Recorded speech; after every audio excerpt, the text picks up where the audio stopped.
तो दहाई का आंकड़ा पार करती दिखेगी। अब दोनों राज्यों को जोड़ दें, बिहार और बंगाल को, परिस्थितियां कैसी उभरती दिख रही हैं विनोद? देखिए, परिस्थितियां दोनों राज्यों में 2019 से थोड़ा अलग है। जैसे 2019 में जब नीतीश एनडीए में आ गए थे तो एक तरफा हो गया था चुनाव, और कांग्रेस का बता ही दिया यशवंत ने, मैं भी सहमत हूँ, बिल्कुल वीक विकेट थी। चिराग पासवान ने, वो तो विधानसभा चुनाव की बात थी।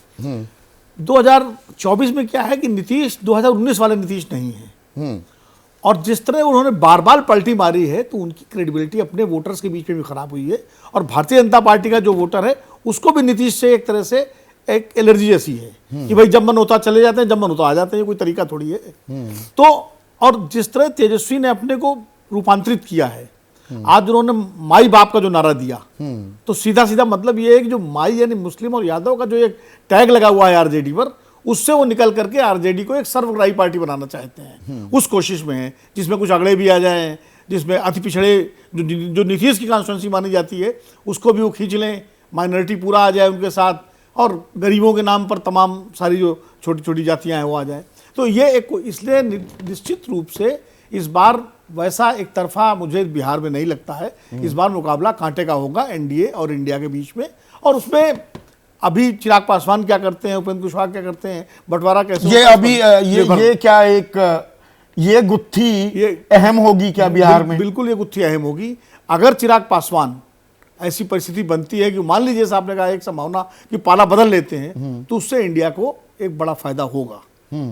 अब वो फिर जो है मुकाबला और नहीं, जैसा विजय भी कह रहे थे कि भाई पारस चाचा भतीजा मिलकर उनको 5 सीटें दी जाएं, क्या चिराग उसके लिए मानेंगे या पारस मानेंगे? और उसके बाद फिर जीतन राम मांझी भी है, उपेंद्र कुशवाहा भी हैं, मुकेश सहनी भी हैं। सबसे पहले तो बीजेपी और नीतीश के बीच में सीटों का बंटवारा कैसा होता है, पेच वहां फंसेगा, क्योंकि 16 सीटें, नीतीश यहाँ एक सीट छोड़ने को तैयार नहीं थे इंडिया में। 17 की 16 वो के साथ साथ 17 के 17 मांग रहे थे, जो सीट हार गए थे वो भी मांग रहे थे। तो ये भी एक पेच था, वो इंडिया गठबंधन में थे।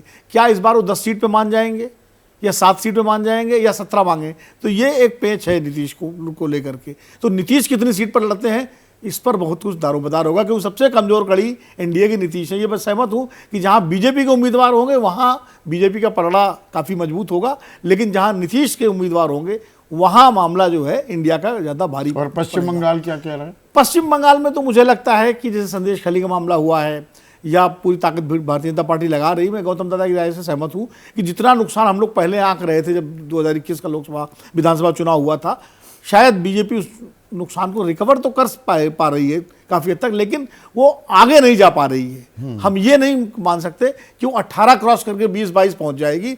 अगर वो 18 भी मेंटेन कर ले तो वो उसकी कामयाबी होगी पश्चिम बंगाल में आज की स्थिति में। तो बढ़त यहाँ पर नहीं हो रही है। बंगाल को आप कैसे आंक रहे हैं? फिर झारखंड की तस्वीर भी आप ही से पूछने वाला हूं, संजय। देखिए, मुझे लगता है बंगाल में बीजेपी की सीटें बढ़ने की गुंजाइश है। मैं नहीं मानता कि बीजेपी को बहुत नुकसान हो रहा था और अब नुकसान की ही सिर्फ भरपाई हो पाएगी। मुझे लग रहा है कि 2-4 सीटें बीजेपी बढ़ा सकती है, और खासकर संदेश खाली का जो एक तरह से जो घटना घटी है उसके बाद बीजेपी और बहुत आक्रामक है, तो मैं बीजेपी को थोड़ा आगे बढ़ता हुआ देख रहा हूं।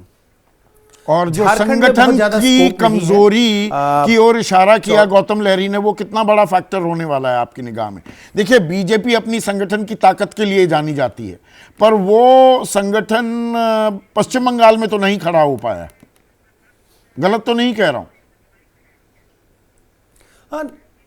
नहीं, बिल्कुल आप ठीक कह रहे हैं कि अगर संगठन बहुत मजबूत होता तब तो लोकसभा में बहुत ही एक अलग तरह का प्रदर्शन करने की स्थिति में बीजेपी दिखाई पड़ती।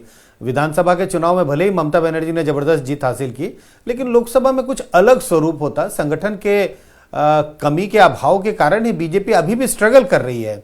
42 सीटों में पिछली बार वो 18 जीत पाए, तो आसान काम नहीं था। अभी भी उन्हें स्ट्रगल करना पड़ेगा। स्ट्रगल का मतलब चुनौती मिल रही है उन्हें, ऐसा नहीं है कि चुनौती नहीं मिल रही है।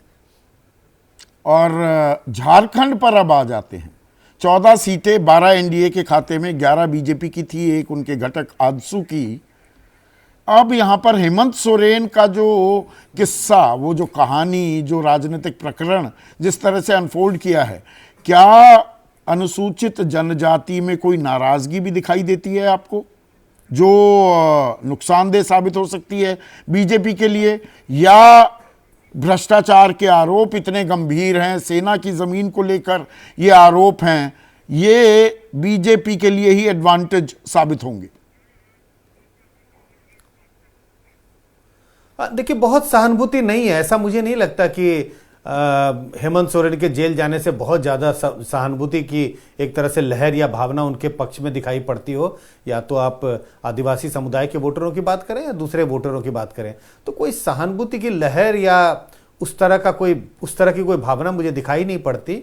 2019 में जिस तरह के नतीजे आए थे, उससे कोई बड़ा उलटफेर होता हुआ झारखंड में नहीं दिखाई पड़ता। बीजेपी की जितनी सीटें आई थी, 1-2 ऊपर नीचे हो सकती हैं, लेकिन कोई बड़ा उलटफेर मुझे नहीं दिखता झारखंड में होता। जैसे ही घड़ी का काटा दोपहर 2:30 पे आए, बबीता जी का दिल सास बहू साजिश के लिए मचल जाए। और ये है इनकी बहू, पूरे दिन ऑफिस की टेंशन हो जाए गॉन जब ये करें अपना फेवरेट शो फ्री टाइम पे ऑन। इनकी तरह आप भी देखिए अपना फेवरेट शो अपने टाइम पर और डाउनलोड कीजिए एबीपी लाइव ऐप अपने स्मार्ट टीवी पर।